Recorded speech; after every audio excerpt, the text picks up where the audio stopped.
கோவை மாவட்டத்தில் இன்றும் நாளையும் களத்தில் முதலமைச்சர் என்ற திட்டத்தின் கீழ் நடைபெறுகிற பணிகளை ஒவ்வொரு துறையின் சார்பாக அந்தந்த துறையினுடைய அமைச்சர்களை நேரடியாக சென்று பார்வையிட்டு எந்த பணிகள் முடிந்திருக்கிறது, எந்த பணிகள் நடந்து கொண்டிருக்கிறது, எந்த பணிகள் முடிவதற்கு ஏதாவது தடங்கள் இருக்கிறது என்பதை கண்டறிந்து உடனடியாக நிவர்த்தி செய்து பணிகளை முடிக்க வேண்டும் என்று உத்தரவிட்டார்கள். அந்த வகையில் இன்றைக்கு கோவை மாநகராட்சி பகுதிகளில் 10 இடங்களுக்கு மேலாக சென்று பார்வையிட வேண்டும் என்று முதலமைச்சர் உத்தரவு தந்தார்கள்.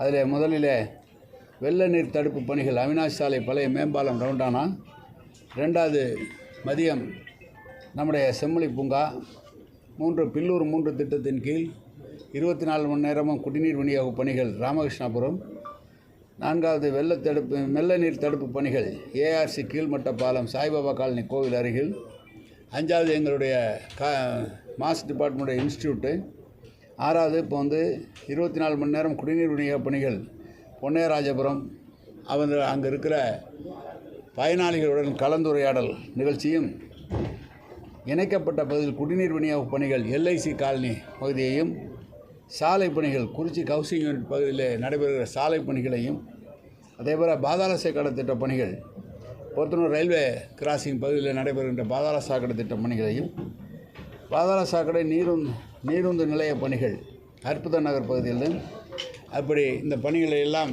பார்வையிட வேண்டும் என்று முதலமைச்சர் உத்தரவிட்டு கிட்டத்தட்ட 10க்கும் மேற்பட்ட இடங்களை பார்த்து விட்டோம். இப்போது போக வேண்டிய இடங்கள் ஒரு 2-3 இடங்கள் தான்.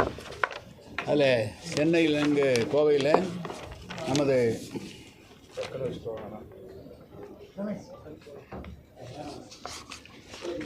உங்களுக்கு தெரியும் அவினாஷ் சாலை மேம்பாலம் ஏற்கனவே இருந்தபோது குறைந்த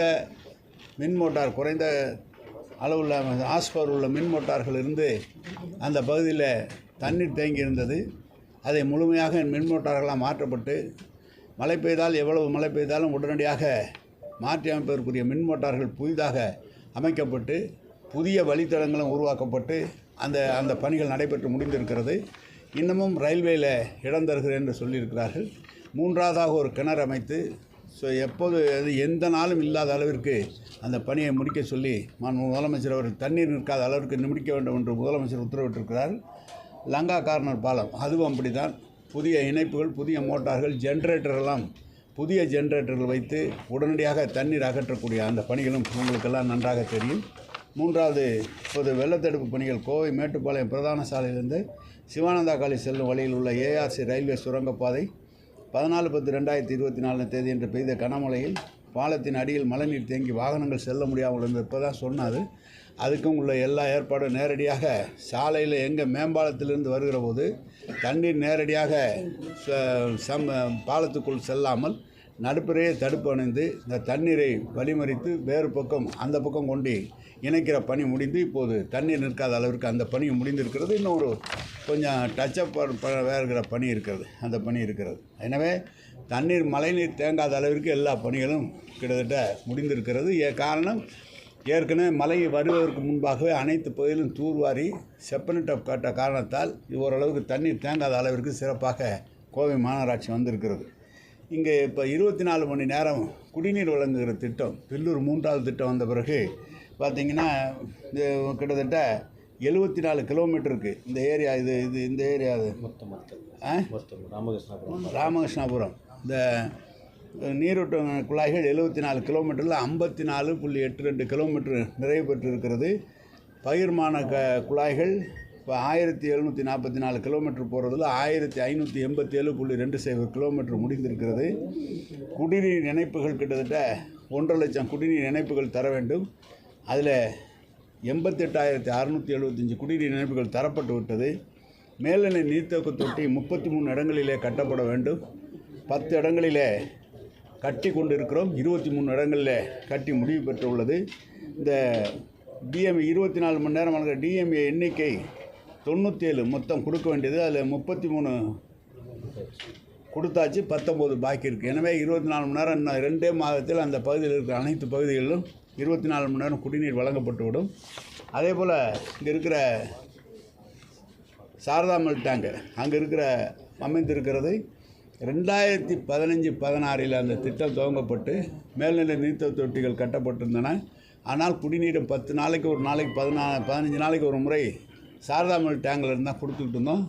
இன்றைக்கி வந்திருக்க பில்லூர் 3வது திட்டம் வந்ததுனால ஓரளவுக்கு 2 நாளைக்கு ஒரு தடவை கொடுக்குற அளவுக்கு இன்றைக்கி அந்த பகுதியில் எல்லா பகுதியிலும் தண்ணீர் வழங்கப்பட்டு வருகிறது. பாதுகாக்கப்பட்ட குடிநீர் வழங்கப்பட்டு வருகிறது. இன்னும் சொல்ல போனால் அடுத்தது நீங்கள் பார்த்தீங்கன்னா குறிஞ்சி குனியமுத்தூர் பாதாள சாக்கடை திட்ட பணிகள் 2019 ஆரம்பித்தது. மொத்தம் 591 கோடி 591.14 கோடி இங்கே லாசன் எல்என்டி செய்கிறாங்க. அது கிட்டத்தட்ட சேகரிப்பு குழாய்கள் 390 கிலோமீட்டருக்கு சேகரிப்பு குழாய்கள் கிட்டத்தட்ட மதிப்பீட்டின்படி முடிக்கப்பட்டிருக்கிறது. மதிப்பீட்டின்படி 390 கிலோமீட்டரு கிட்டத்தட்ட 389 கிலோமீட்டர் முடிச்சிட்டோம். 1 கிலோமீட்டர் தான் கொஞ்சம் பாக்கி இருக்குது. இயந்திர இறகு குழிகள் கிட்டத்தட்ட 16,200 எண்ணிக்கையில் 16,180 20 குழிகள் தான் பாக்கி இருக்கிறது. வீட்டு இணைப்புகள் 41,318 41,288 இடங்களில் வீட்டு மின் இணைப்புகள் கொடுக்கப்பட்டு விட்டது. எனவே பாதாள சாக்கடை திட்ட பணிகளும் முடிவுற தருவாயில் இருக்கிறது. கிட்ட 1 மாதத்திற்குள்ளாக முடிந்துவிடும். சாலை பணிகளை கோயம்புத்தூரில் எடுத்துக்கொண்டால் சாலை பணிகள் கிட்டத்தட்ட 2021, 22, 23 மொத்த பணிகளுடைய எண்ணிக்கை 1,838. மொத்த நீளம் 328 கிலோமீட்டர் நீளம், 328.77 கிலோமீட்டர் நீளம். மதிப்பீட்டு தொகை 175 கோடி 60 லட்சம் ரூபாய். பணிகளினுடைய எண்ணிக்கை 1,838.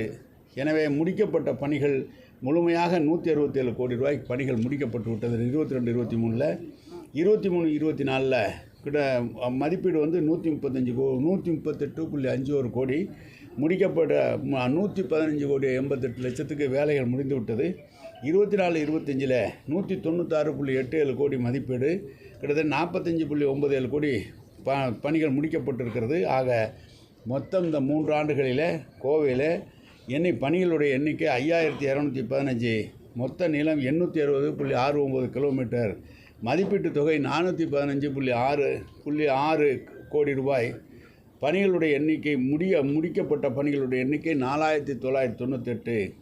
அதனுடைய மொத்த நீளம் 8,821 கிலோமீட்டருக்கு முடிக்கப்பட்டிருக்கிறது. இதுவரை செலவாகியிருக்கிற தொகை 329.14 கோடி செலவாகி இருக்கிறது. இப்போது நடைபெற்று வரும் பணிகள் 217 பணிகள் நடைபெற்றிருக்கிறது. அதற்கு மொத்தம் 38.32 கிலோமீட்டர் நீளத்துக்கு பணிகள் நடைபெற்றிருக்கிறது. சாலைகள், பாதாள சாக்கடை திட்டங்கள், குடிநீர் பணிகள் அனைத்தும் இந்த இருக்கிற நிலவரத்தை உங்களிடம் சொல்லியிருக்கிறோம். இங்கே தார் சாலை போடப்பட்டதனுடைய விவரங்கள்லாம் இருக்கிறது. மொத்தம் உள்ள பணிகளுடைய எண்ணிக்கை கிழக்கு, மேற்கு, வடக்கு, தெற்கு, மத்தியம் என்று 461 பணிகள் இருக்கிறது. அதில் மதிப்பீட்டு தொகை 54.2 கோடி ரூபாய். முடிவுற்ற பணிகள் 399 கோடிக்கு முடிவுற்றிருக்கிறது. நடைபெற்றும் பணிகள் 62 பணிகள் இப்போது நடைபெற்று கொண்டிருக்கிறது. வேறு ஏதாவது நீங்கள் கேட்டிங்கன்னா சொல்கிறாங்க. அதேபடி உப்படிப்பாளையம் மேம்பாலத்தில் மழைநீர் தேங்குது 200 HP மோட்டர் நம்ம போட்டுருக்கோம் சார். இருந்தாலும் போக்குவரத்து பாதிப்பு இருக்குது. அதிகமான மோட்டார் பொருத்தி உடனடியே இல்லை, அங்கே இந்த ரயில்வே கொடுக்குற இடம் தானே, அங்கே எல்லா மோட்டார்லாம் ஹாஸ்போர்லாம் சரியாக இருக்குது. பக்கத்தில் நமக்கு அந்த இடத்துல சம்ப் அமைக்கிறதுக்கு இடம் பத்தல, அதனால் ரயில்வேல இடம் கொடுக்குறேன்னு இருக்காங்க. ரயில்வே கொடுத்து சம்ப் போட்டாங்கன்னா இப்போ இந்த மோட்டரை போடும் எல்லாம் நல்லா. முக்கியமாக கோவையில் 4 பகுதி சிவானந்த கண்ணி கேக்கானியும் பண்ணி உப்படிப்பாளையம் பாம்பலம் அப்புறம் ரயில் நிலைய சுரங்க பார்த்தீங்க 4 பகுதி தான் போக்குவரத்து பாதிப்பான முக்கியமான காரணம். மற்ற பகுதியில் எந்த மாதிரி நடவடிக்கை? இல்லை, நீங்கள் பார்த்தீங்கன்னா எல்லா சப்பையும் கிட்டத்தட்ட நான் கண்காணிச்சிட்டு இருக்கிறோம். மொத்தம் மழைநீர் ஒரு வடகிழக்கு பருவமழையோ வடமேற்கு பருவமழையோ கிட்டத்தட்ட இந்த தமிழ்நாட்டினுடைய தேவையாக இருக்கிற அளவு தேர்தலுடைய அளவை விட திடீரென்று இயற்கையின் பதிப்பில் ஒரே பகுதியில் ஒரே நாளில் 8 சென்டிமீட்டர் 10 சென்டிமீட்டர் என்று மழை பெய்கிற போது அந்த நீரை வாங்குகிற அந்த வழித்தடங்கள் நமக்கு இல்லை. சராசரியாக எப்போதும் பெய்கிற மழை பெய்தாலும் சரியாக இருக்கும். எனவே இதை கண்காணித்து அந்த வானிலை மையத்தோடு கண்காணித்து கொண்டே இருக்கிறோம்.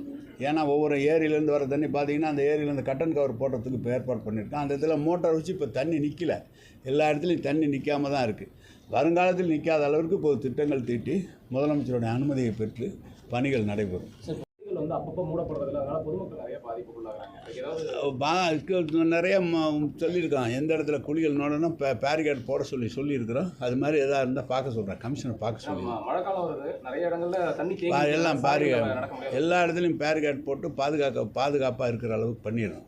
கோவையினுடைய மிக முக்கியமான குடிநீர் சிறுவாணி ஒன்றா இருக்குது. ஆனால் வரையறுக்கப்பட்ட 44.61 அது ஒரு பெரிய அவங்களோட சிறுவாணி கேரளஸோட பேச்சுவார்த்தை நீர்வளத்துறை அமைச்சகம் அவர்களோடு பேசுகிறார்கள். நமக்கு அவங்க ஆலியார் டேம்லேருந்து வருகிற தண்ணி கேரளாவிலேருந்து நம்ம அதுக்கு அருகில் இருக்கிற உடுமலைப்பேட்டை பகுதியில் இருக்கிறது. நமக்கு வர வேண்டிய தண்ணி நாம் அவர்களுக்கு தர வேண்டிய தண்ணி என்று இரு பகுதியிலிருந்து நீர்வளத்துறையும் கேரளா அமைச்சகமும் பேசி கொண்டிருக்கிறார்கள். அப்படி பேசுகிற போது நாங்கள் இங்கிறது கூட அன்றைக்கு நடராஜன் எம்பி இருந்தார். உடனடியாக அவரிடம் சொல்லி எங்களுக்கு சிறுவாணி தண்ணி நீங்கள் கொடுக்கல, எங்களுக்கு உள்ள அளவு ஏற்றுறதுக்கு கொடுக்க மாட்டேங்கிறீங்கன்னு கேட்டு ஓரளவுக்கு அன்றைக்கி தண்ணியே இல்லாத நேரத்தில் பில்லூர் 3வது திட்டம் ஆரம்பிக்காத நேரத்தில் ஒரே நாளில் 40 டிஎம்சி தண்ணி கொடுத்தாங்க. 40 அடி அளவுக்கு தண்ணி கொடுத்தாங்க. ஏன்னா அவங்களோட பேச்சுவார்த்தை இருக்குது. அதை அந்த துறை நீர்வளத்துறை பேசிகிட்டு இருக்காங்க. முதலமைச்சர் லெட்டர் எழுதியிருக்கிறாரு. அதான் விஷயம். ஓவரால் சூயஸ் திட்டம் எப்போ வரும்? சூயஸ் 24 மணி நேர குடிநீர் திட்டம் கிட்டத்தட்ட நீங்கள் இந்த லெவல் இப்போ குடிநீரை பற்றி நமக்கு ஒரு 370 எம்எல்டி நமக்கு கோவையில் கொடுக்குறோம். நமக்கு இன்னும் ஒரு 50வது வருஷம் 2050 வர கூட 400 எம்எல்டி 450 எம்எல்டி கொடுக்குற அளவுக்கு நமக்கு சோர்ஸ்லாம் க்ரியேட் பண்ணிட்டோம். எனவே இந்த இதை ஒவ்வொரு இடத்துலையும் ஒவ்வொரு சங்கடம் இருக்குது. ஹைவேஸ் இடம் கொடுக்க தோன்றதில்லை, அப்படி தாமதமாகிட்டுருக்கு. என்னோட கணக்கு இன்னும் ஒரு வருஷத்துக்குள்ளே ஒரு 60-80% பணிகள் முடிவிட்டு விடுவோம். சாக்கடைகள் சுத்தம் பண்ணுறது ரோபோ வசதியோட காலையில் பார்த்தோம், இப்போ காலையில் பார்த்தோம். அது குடிநீர் குழாயில் போகிற இதுக்கு ரோபோ ஒன்று ஐஐடி மூலமாக கொடுத்துருக்காங்க, பார்த்துருக்கோம். அதை இப்போ அவங்களே நாங்கள் கூப்பிட்டு கேட்டிருக்கோம். பெருநகரங்களில் இருக்கிற சாக்கடையில் அது மாதிரி ரோபோ வசதியில் விட்டு எங்கே தேங்கியிருக்கு, எந்த இடத்துல தண்ணி ஓவர்ஃப்ளோ ஆகுதுங்கிறத கண்டுபிடிச்சி உடனடியாக செய்கிறதுக்காக அது உரிய முறையில் அரசு அதிகாரிகளோடு அவங்களோட கலந்து ஐஐடியில் பேசி அது தகுந்த முடிவு எடுத்துக்கணும். இந்த ரோபோக்கள் வாங்குறது புதிய ரோபோக்கள் ஏதாவது இனிமேல் அவங்கள்ட்ட அவங்க எப்படி செய்கிறாங்கிறத கண்டடிச்சு தானே அதை பற்றி பேசணும். சுயஸ்க்கு பொதுவாக எதிர்ப்பு இருந்தது, சுயஸ்க்கு பெருவான எதிர்ப்பு இருந்தது.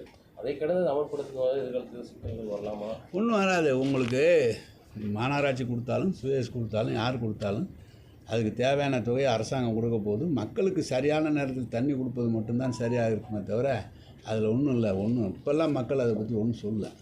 இந்த தூய்மை பணியாளர்களுக்கு உபகரணங்கள் சரியாக தரதில்லை. நாங்களாம் கையிலேயே அந்த சாக்கடைகள்லாம் சுத்தம் பண்ணக்கூடிய ஒரு சூழல் இருக்குது. அதே மாதிரி வண்டி வாகனங்கள் சரியாக பராமரிக்கப்பட்டதில்லை அப்படின்னு. ஏன்னா தீபாவளி இன்னைக்கு மறுநாள் கூட ஒரு வண்டியில் கீழே ஓட்டையாகி குப்பையெல்லாம் ஒரு வண்டியை நம்ம ஒரு மிகப்பெரிய நிறுவனம் 400-500 வண்டி இருக்கிற இடம், 1000 வண்டி இருக்கிற இடத்துல ஏதாவது ஒரு வண்டி மிஸ்டேக்கு.